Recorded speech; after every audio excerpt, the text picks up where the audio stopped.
My name is David Chapman, and I work for the Lafayette Police Department, and I've been there 11 and a half years. I'll read the letter. It says, Officer Chapman goes above and beyond being a courteous and respectful officer. He definitely takes serving and protecting seriously. He has definitely changed the way I view the police department.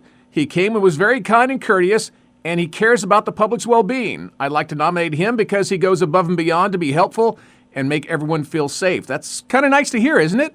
It is.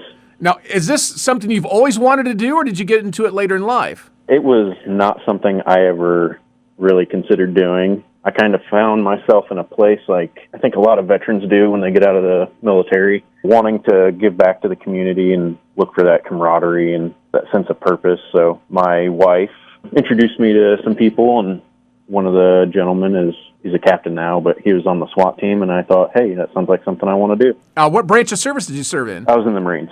Thank you for your service. First off, what advice would you give a young person who wanted to get into the police department? I think we're all looking for something a little different. I would encourage any young person just to go out and volunteer and get active in their community. You know, whether it's law enforcement or the fire department, EMS, or one of our nonprofits or organizations that really works with the community. I think, you know, they just need to find something that they're interested in and do what they can to be, you know, a good member of society. What is the most challenging part about what you do? There's a few different facets. You know, obviously nobody calls the police because they're having a great day. You know, we're not always welcome. I think that the most challenging part is just communicating efficiently and effectively with people in their times of need. That's definitely been one of my continued works through my career.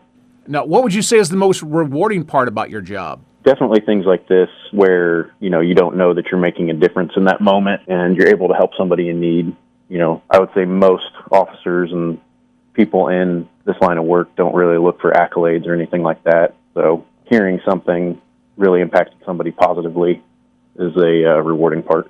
Now, what is one thing that you do that the public might not think that you do? I don't know. I don't know that there's a whole lot of secrets about what we do. And I think the Lafayette Police Department's fairly transparent. David Chapman with the Lafayette Police Department, your Lafayette Media Group's Local Hero of the Month, and we appreciate everything that you do. Well, thank you.